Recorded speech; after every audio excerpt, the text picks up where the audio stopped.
तो अगर जानवरों की दुनिया में कुछ ऐसा होता कि एक बंदर सारे केलों को लेकर जमा करते रहता, इकट्ठा करते रहता, होल्ड करते रहता, जितना वो खुद खा सकता है उससे कहीं ज्यादा वो इकट्ठा करते रहता, और उसी दौरान बाकी सारे बंदर भूख से मर रहे होते,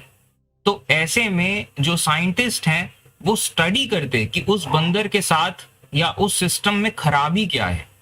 और जबकि जब यही काम इंसान करते हैं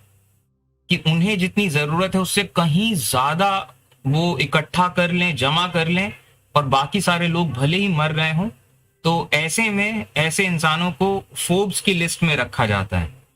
तो ये बहुत एक क्रिटिकल सा एक थॉट था कि किस तरीके से ये सिस्टम्स बने हैं, लेकिन वो सिस्टम्स जब एक लेवल के पार चले जाते हैं तो कितना एब्सर्ड हो जाता है कि कुछ लोग हैं जिनके पास इतनी बेतहाशा जायदाद है कि वो उसको खत्म नहीं कर सकते, उनको समझ नहीं आता कि हम इसे इस्तेमाल कहाँ करें, खर्च कहाँ करें। और दूसरी तरफ ऐसे लोग हैं जो ज्यादातर पूरी जनसंख्या की उनके पास खाने को भी नहीं हो रहा है। तो बहुत अजीब से सिस्टम्स हैं। तो एक कोट, ये थॉट था। एक और थॉट डिस्कस करते हैं कि एक तरफ है एप्पल के एम्प्लॉइज जो एक्चुअली एप्पल कंपनी में काम करते हैं, उनके प्रोडक्ट्स बनाते हैं। ये इनकी ईयरली सैलरी करीब 120 के होती है, और एक आईफोन जब बिकता है तो इन्हें $0.00055 मिलते हैं एक आईफोन के बिकने पे। वहीं दूसरी तरफ एप्पल के जो इन्वेस्टर हैं, जिन्होंने एप्पल की कंपनी में सिर्फ पैसा लगाया है, जिन्होंने एप्पल के शेयर्स खरीद लिए हैं, जिनके पास पैसा था तो उन्होंने शेयर्स खरीद लिए, दैट्स ऑल, वो एक नॉर्मल लेवल पे देखें तो हर साल जितने डिविडेंड्स उनको मिलते हैं, हिस्सेदारी का जो पैसा उनको मिलता है वो हजारों डॉलर्स मिलता है, और हर आईफोन के बिकने पे कह लीजिए वो $3 से ज्यादा कमाते हैं जो एप्पल के इन्वेस्टर्स हैं। तो बहुत ये भी एक अजीब सा सिस्टम नजर आता है कि एक तरफ ऐसे लोग जिनके पास अपने परिवारों का बना हुआ पैसा है, वो उस पैसे को किस तरीके से बढ़ा ले रहे हैं आराम से बिना कुछ किए हुए, और दूसरी तरफ एक्चुअली उस कंपनी में जो लोग काम कर रहे हैं वो स्ट्रगल करते हैं कि एक लेवल से ऊपर उठने के लिए। तो जैसे कई बार आपने इन्वेस्टिंग, आपने ये लफ्ज सुना होगा, तो जो कहा जाता है कि don't be an employee be an investor, कि आपके पास पैसा है तो आप इन्वेस्ट करिए।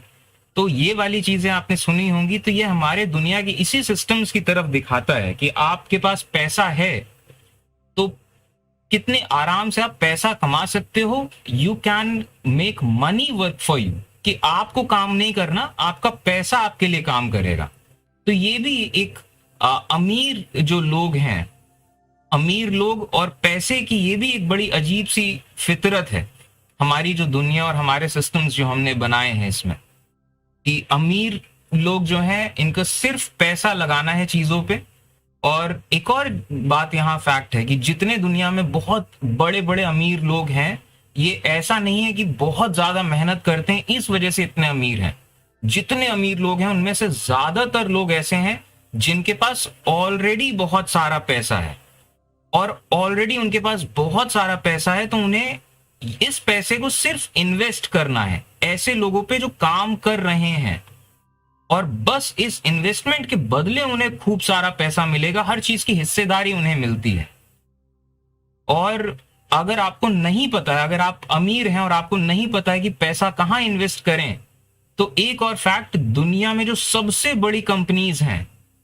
ये इन्वेस्टमेंट की कंपनीज हैं। ये कंपनीज आपको बताती हैं कि आपको अपना पैसा, अमीरों को बताती हैं कि आपको अपना पैसा कहां इन्वेस्ट करना चाहिए। तो जो इतने अमीर लोग हैं वो अपना पैसा इन कंपनीज को दे देते हैं कि हमने इतना पैसा आपको दे दिया है, अब आप संभालो ये पैसा, इस पैसे को कहीं पे भी इन्वेस्ट करो, कहीं पे भी लगाओ, और हमें हमारे पैसे का डिविडेंड मिलता रहे, हमें अपना पैसा बैंक में इस तरीके से नहीं रखना है। तो ये सिलसिला चलता है इस दुनिया का, और ये भी हमारे इस सिस्टम की, ये भी एक बहुत बड़ा एक फ्लॉ है इस पूरे दुनिया के सिस्टम का, कि जब कोई कंपनी हद से ज्यादा पैसा कमाने लगती है या फिर अच्छे से चल रही है, तो उसकी प्रॉफिट्स पूरा का पूरा इन्वेस्टर्स के पास चले जाता है, शेयर होल्डर्स के पास चले जाता है, जबकि उसके एम्प्लॉयज के पास भी आना चाहिए। जितनी बड़ी कंपनी होती चली जाती है उसके एम्प्लॉयज पे भी उतना हिस्सेदारी एक मिलनी चाहिए। खैर, लेकिन ये सिस्टम्स हैं इस दुनिया के, और इसी वजह से इनइक्वालिटी बढ़ती चली जाती है।